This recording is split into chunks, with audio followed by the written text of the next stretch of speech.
안녕하세요. 양성평등문화상 일경문화상을 수상하게 된 김하영 작가라고 합니다. 현대미술가이면서 미디어 아티스트로 활동하고 있습니다. 현대미술 분야에서는 제가 조금 알려지기 시작했지만 이 미술을 뛰어넘은 진짜 삶 속에서 현실과 맞닿은 분야에서 제가 가시성을 갖고 있구나라는 것을 느낄 수 있는 것 같고요. 제가 테크노 페미니즘이나 사이버 페미니즘에 많은 영향을 받기도 했는데 그런 측면이 현대미술 분야에서는 조금 덜 해석되어 왔던 측면이 있었는데 이번 계기를 통해서 정말 조금 더 넓은 해석을 할 수 있겠구나, 제 작품에 대해서. 그래서 정말 큰 의미가 있는 것 같아요.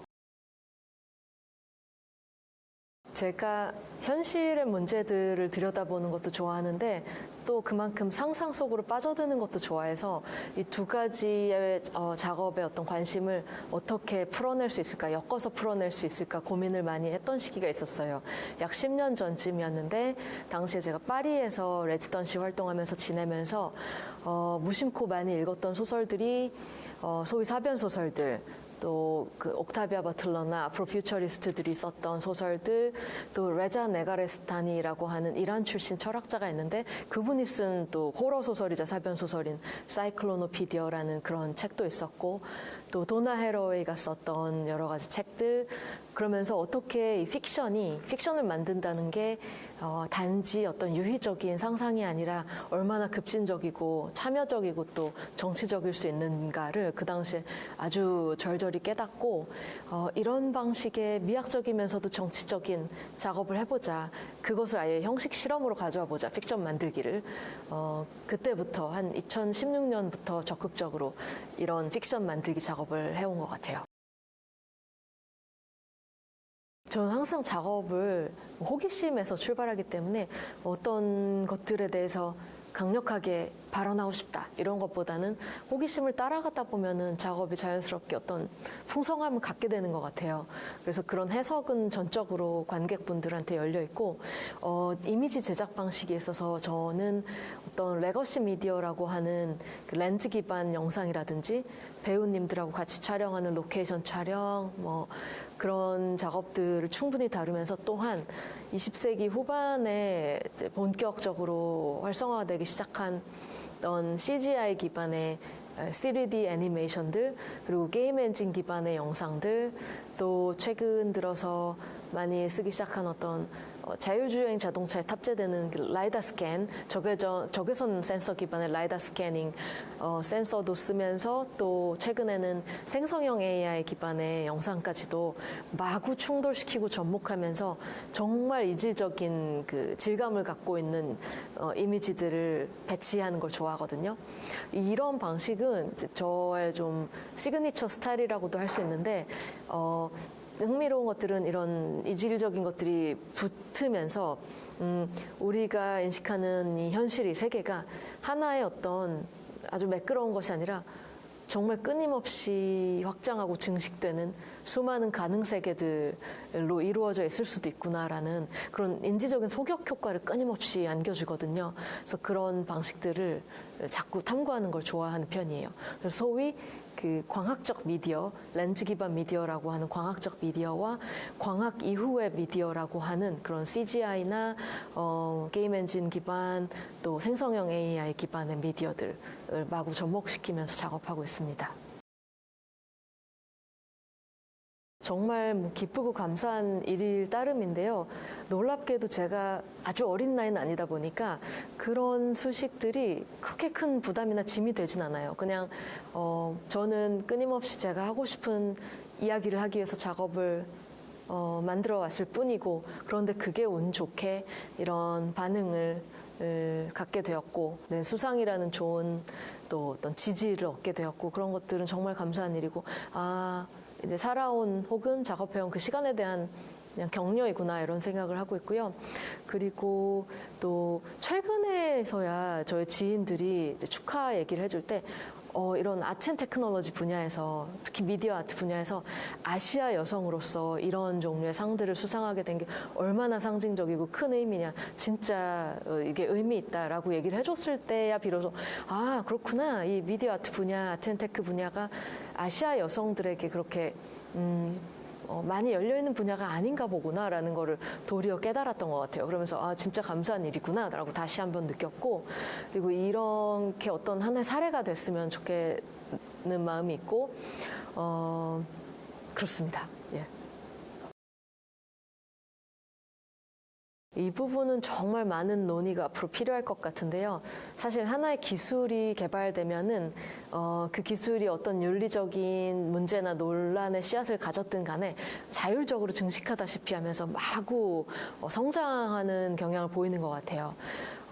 그러한 어떤 이제 성장을 막을 수 있는 건 또 다른 또 엄청난 기술이 나타나서 그걸 덮었었을 경우에만 그것이 이제 방향을 틀게 되는데, 사실 이것들은 자본의 논리로 많이 움직이다 보니까 기술이라는 것이 어떤 윤리적인 문제점 같은 것들이 충분히 논의되기 훨씬 전에 쓰임이 생기는 것 같아요. 지금 저희가 경험하고 있는 생성형 AI에 관한 문제도 그렇고요.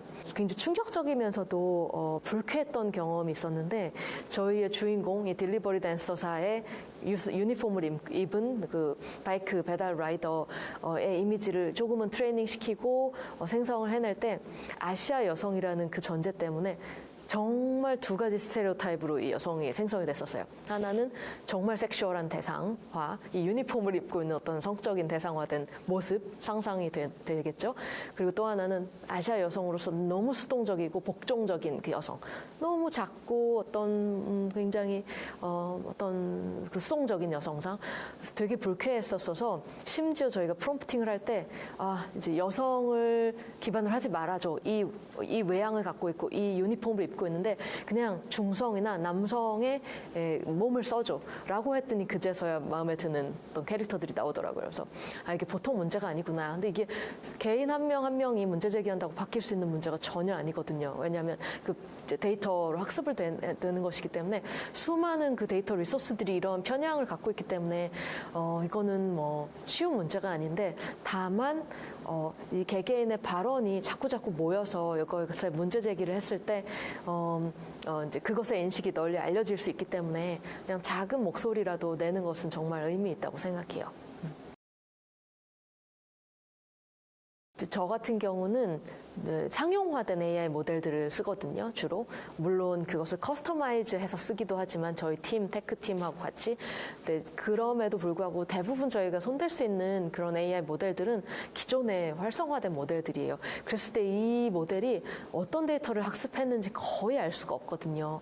이 어떤 빅테크 회사들이 활용하는 데이터라든지 이 끊임없이 지금도 학습하고 있는 저희가 남긴 디지털 풋프린트들, 이런 것들의 경계를 알 수가 없기 때문에 이것이 어떤 개인의 프라이버시를 학습해서 만들어진 모델인가라는 걸 알 수가 없어요, 개인들이. 그래서 그런 어떤 거대한 블랙박스 속에 감춰진 테크놀로지의 작동 방식, 그것에 대해서 굉장히 많이 궁금해하는 편이지만 점점 더 개개인들은 그런 부분에 있어서 굉장히 취약한 존재가 될 수밖에 없거든요. 소비자이면서 데이터 제공자로 활동하게 되는 어떤 이중적인 현실, 거기에 대해서 많이 생각해보고 싶고 또 전문가들하고도 많이 논의해보고 싶은 마음이 있어요. 근데 정말 다시 한번 개개인의 어떤 리서치나 영역은 너무 협소하고 이제 한정적이라서 그 목소리를 모으는 어떤 많은 단체들이 생겨나지 않을까 싶어요. 아마 지금도 존재할 거고요. 네. 제가 그 최근에 호기심에서 또 인터뷰했던 어떤 분 중에 그 물류센터, 우리나라의 가장 거대한 그 물류센터 중에 하나인 어떤 플랫폼의 물류센터에서 패키징 작업을 하시는 분을 인터뷰한 적이 있었어요. 근데 이분이 너무 흥미롭게도 이제 저의 오만일 수도 있는데, 저는 이렇게 딜리버리 배달 라이더 분들이나 물류센터에서 패키징 작업을 하시는 분들을 상상할 때 이것은 그 어떤 비정규 노동이고 그 테크노 프레카리아트라고 하는 테크노 취약 계층, 저를 포함해서 어떤 테크놀로지로부터 소외되어 있는 어떤 계급이기 때문에, 불안정한 계급이기 때문에 이 직업에 대해서 불만이라든지 어떤 그 벗어나고 싶어하는 그런 마음이 많을 거라는 편견이 있었는데, 굉장히 놀랍게도 아주 많은 분들은 그 직업을 즐거워하세요. 즐기세요. 그래서 그런 어떤 어떤 이런 어떤 신자유주의와 발전된 종류의 자본주의는 우리가 상상조차 할 수 없는 어떤 새로운 세계를 만들어내고 있구나라는 것을 생각했고, 이분이 얘기했던 되게 재미있었던 부분은, 이분도 이 일을 자기가 장기적으로 할 거라는 생각은 아니고 단기적으로 어떤 뇌를 비우기 위해서 어떤 신체적인 것을 해보자라는 그런 뛰어듦으로써 그 일을 하고 계셨는데, 어떤 이 생산 라인에 있어서 패키징 라인, 굉장히 많은 것들이 자동화된 그 라인에 자기 자신이 하나의 굉장히 좋은 유닛으로서 이 뭔가 패키징의 그 종류들을 이렇게 배합하고 몸을 움직이고 이렇게 신체를 움직이는 그게 일종의 안무처럼 그 라인에 착착 맞아 들어가는 그 리드미컬한 그 안무가 너무 기분이 좋대요. 그걸 자기가 잘 기능하게 될 때. 그래서 하루에 뭐 패키징 500개 이상 600개까지 달성하기도 하고, 그 또 성취가 늘어나면 엄청난 도파민이 나온다고 하셔가지고 굉장히 흥미롭게 느꼈고요. 지금 플랫폼과 기술이 발전하면서 전 세계가 물류 노동이라는 키워드로 연결되고 있다고 해요. 여기 엄청난 인적 노동과 예산과 기술이 투입되고 있는데, 점점 더 늘어나는 어떤 물류의 라인들, 체인들, 보이지 않지만 우리는 그것으로 연계되어 있다는 생각들을 많이 하면서 이 물류가 어떻게 움직이고 있을까, 여기에 좀 관심을 갖게 됐어요. 제가 20대 후반, 30대 초중반에 유럽의 여러 도시에서 작업을 하고 학습을 하고 또 레지던시 활동을 하면서 떠돌아다녔었는데요. 그 당시 특히 제가 20대 중반 후반에 영국의 런던에서 공부했을 때에는 지금처럼 저희가 어떤 K컬처의 세례를 받지 못했던, 조금은 문화 자본을 덜 갖고 있는 상태에서 마치 출발선이 다른 상태에서 더 늦게 출발을 하는 달리기 경주를 하는 것 같은 그런 마음이 있었어요. 그러나 그거는 어떤 아시아인 전체가 갖고 있었던 어떤 문화 자본의 격차였었던 것 같고, 지금은 뭐 거의 뭐 지금 저는 지금 더 젊은 세대들은 와우, 지금 획득한 엄청난 가시성과 문화 자본을 반드시 이걸 활용해야 된다고 생각하고 있고요.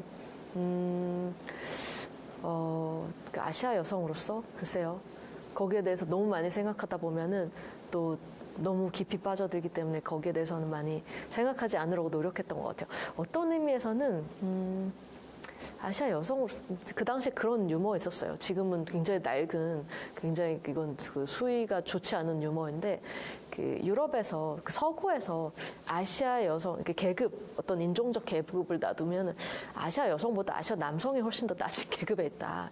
아시아 남성은 어떤 강아지, 애완견보다 못한 어떤 계급이다라는 그런 농담도 있었어요, 그 당시에. 지금은 뭐 상상조차 할 수 없죠.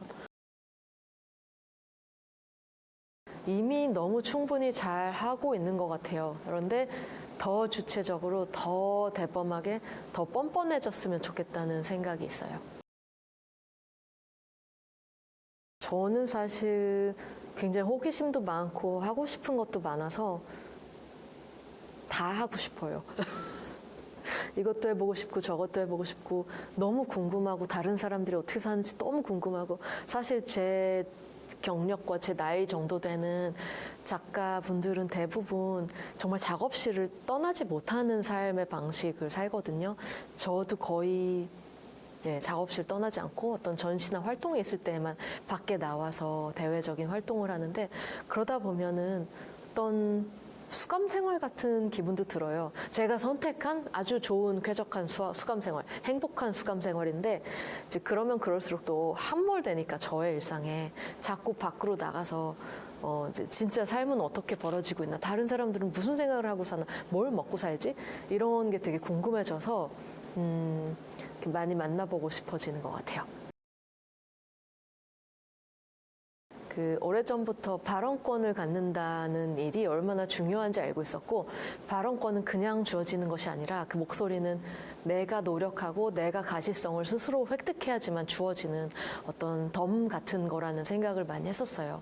그래서 여기 있다는 목소리를 내고 이런 생각을 하는 사람이 있구나라는 소리를 내는 일이 너무 중요하고, 그런 일을 하기 위해서 아주 조금씩 노력해 왔던 것 같고, 그게 비로소 조그만 동심원처럼 점점 퍼져서 이러한 수상을 하게 됐다는 것이 너무 놀라운 일인 것 같고, 현대미술 분야를 넘어선 어떤 사회와 삶에 맞닿은 그런 상의 의미가 저한테 너무 크고요. 앞으로 또 여성주의 관점에서 제 작품이 더 많이 해석됐으면 좋겠다는 바람을 하게 됩니다. 고맙습니다. 우리는 각자 자리에서 차별을 넘어서 함께 평등한 문화를 만들어 가겠습니다. 저는 미디어와 기술로 여성과 사회의 새로운 가능성을 열어가겠습니다. 우리는 각자 자리에서 차별을 넘어서 함께 평등한 문화를 만들어 가겠습니다. Yeah.